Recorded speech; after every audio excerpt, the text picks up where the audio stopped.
What's up? Welcome back to the Tabletop Nights. My name is Victor, and it is an exciting day here in the Unclenched office. We have Dice Throne Season 2 fresh off the Kickstarter boat. 4 individual boxes, each with 2 different characters. So you will be seeing a lot more Dice Throne on this channel. We're going to be doing playthroughs of all 4 of these individual boxes. Plus, we'll go back and mix it in with Season 1 and do some awesome unique 1v1s and see what sort of videos we can come up with. Now, I have forgotten what tier I exactly backed, but I did get an extra comic book and a promo card set. I'm not sure if this is exclusive to the tier that I got, but definitely awesome because I'm a massive comic book collector. I have like $20,000 worth of comic books, so I'll definitely give this one a read. The characters in this board game are so awesome looking and so detailed and unique. There's so many different unique characters that I'd definitely be keen to read this comic book. So once again, you'll be seeing close-ups of everything throughout this unboxing video. And just like with Season 1, the Season 2 boxes are absolutely beautiful, stunning detail, awesome graphics. That's one of the things that I think make Dice Throne as a whole that little bit extra special is the graphics and the presentation of everything. Look, even the inside of the box, extra art. You just can't go wrong with this sort of stuff. This sort of stuff makes me wet. Makes me man wet, alright? So right off the bat, I am very impressed. The Season 2 boards fold up. So you'll notice that the Season 1 boards are just one piece of cardboard, whereas these actually fold away nice and neatly. You've still got the gun slots, but again, the graphics are just upgraded this season. They've added those extra little bit of touches.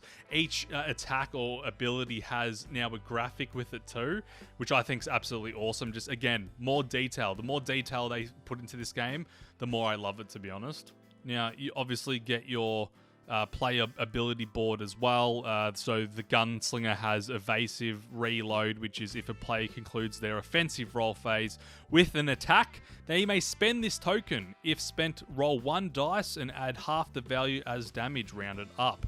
Knockdown and bounty, we're not going to go through them all today. You'll see those during some of our Let's Plays. You've got your CP board here, which I've always liked the detail in these as well. Like, just the fact that they've added different graphics on everything, again, it just makes me very happy.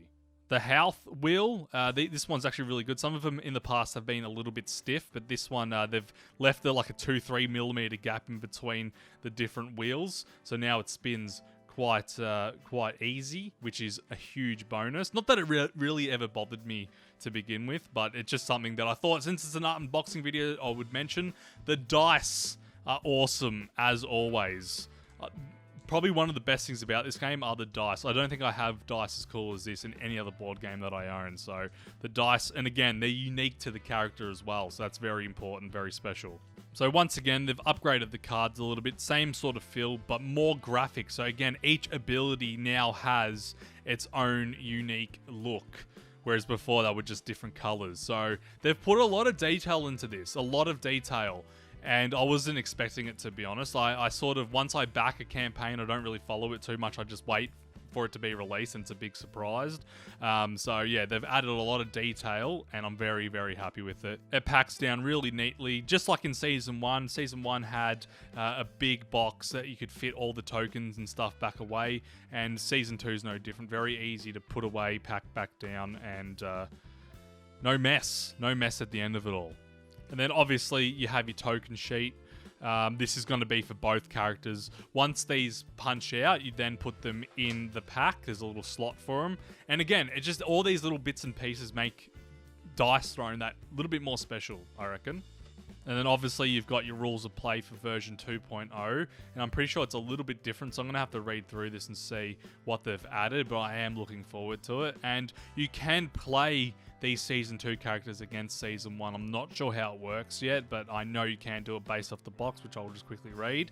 Standalone and cross-compatible. This is a complete game. The heroes in this box are compatible with all other Dice Throne heroes, so I'm assuming that it means Season 1 as well.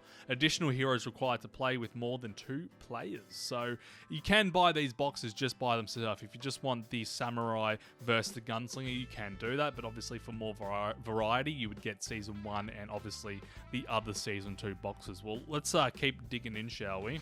Alright, on to Box 2, Battle 2, the Tactician versus the Huntress. This one looks awesome, I've got to say. The Tactician looks a little bit like M. Bison though, but that's not a bad thing because M. Bison looks badass. I'm sure that's not what they were going for, but, well, it could have been.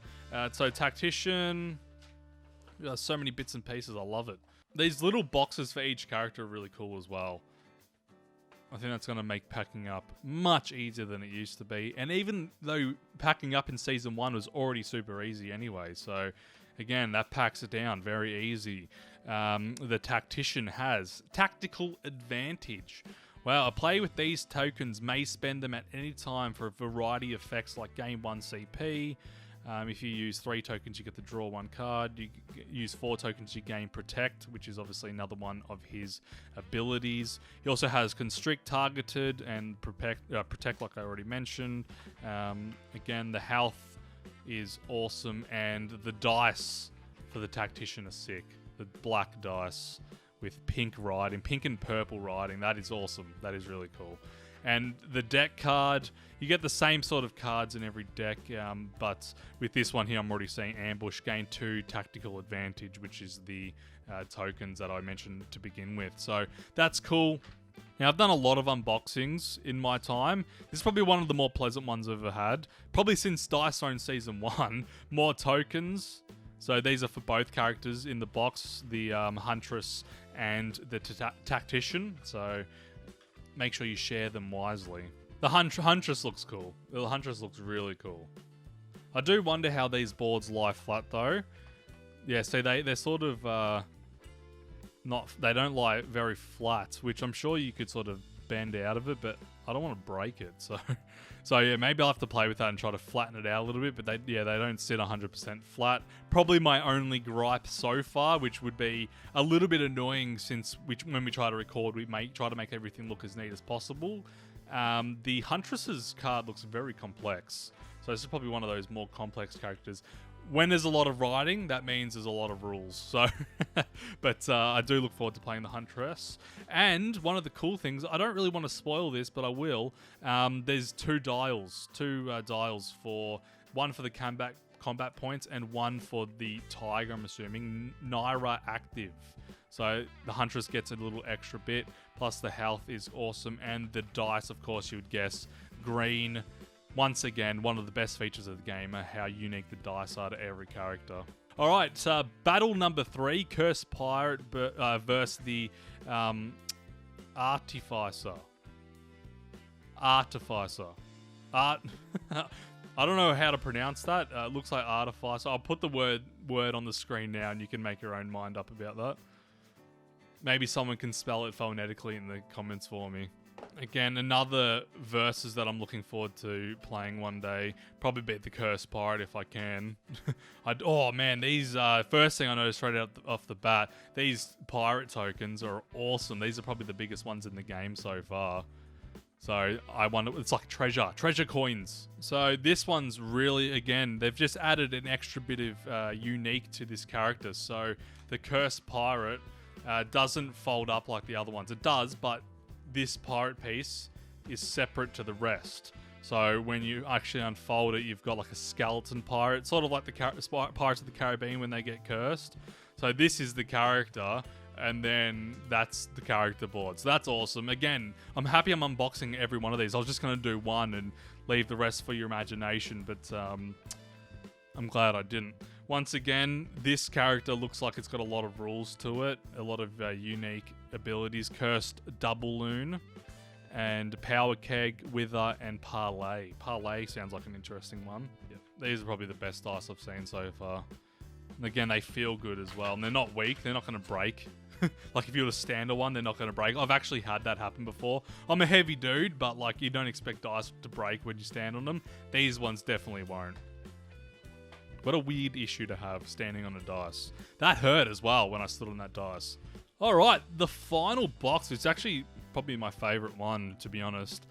Seraph versus the Vampire Lord. So some girl-on-girl action there, which I think is awesome. And it's good to have a Vampire Lord that's not male, which is your sort of generic story to it. So I look forward to opening this one and giving it a go. Again, they have stepped it up with the tokens. So these ones here are actually different shapes. Most of them have just been circle. These ones are a little bit of a different shape. So again, they've just stepped it up. Every little detail that was already pretty perfect in Season 1, they've just stepped up a little bit more in Season 2, which I think is just shows that they really do care about the players. This board is awesome. So it's nice to have something a little bit more bright. Most of these are sort of a darker hue, so it's nice to have something that's a bit brighter. Holy Presence and Blessing of Divinity, they're the ones that the weird tokens are for. And again, nice bright white dice. Beautiful, absolutely beautiful. I do wonder if there's unique instructions in every instruction booklet. I highly doubt it, but that's something I'll find out in the future, I guess. Now, this is the Vampire Lord. Very excited to unbox this one. The more purpley hue. They love their purpley hues in the dice throne world, don't they? These dice are awesome. Again, I'm just happy with every dice. Every dice is awesome to me. So we've got the abilities. Blood Power. Mesmerize. Force an opponent to re-roll the dice. A player with this token may spend it and roll one dice. On 5 and 6, you may force the opponent to re-roll any one dice. Bleed. Obviously, probably more like your poison attack from Season 1. And on the back, actually I didn't mention this, on the back of every card, there's some frequently asked questions and sort of mentions the complexity. So the Vampire Lord would be a 4 complexity, weapon of choice, blood power, and it has a biography and the credits, I guess, of who designed it. And the components. So if you ever lose some components, you can cross-reference with this little player sheet here. And once again, inside of the box, badass as ever. It's like good versus evil with this one. This is probably the one we'll do first, I reckon. I'd be tempted not to do this one first because I want to do them in a row, but I think this is the one I want to play the most. So we'll see how we go. But there we have it. Dice Throne Season 2, all 4 boxes. Very excited to have this in my hands finally. It's been a while. I love Season 1. It's probably my most played board game that I have in this house. I've played it with multiple different people. I have won most of the games, maybe because I'm the owner of the board game.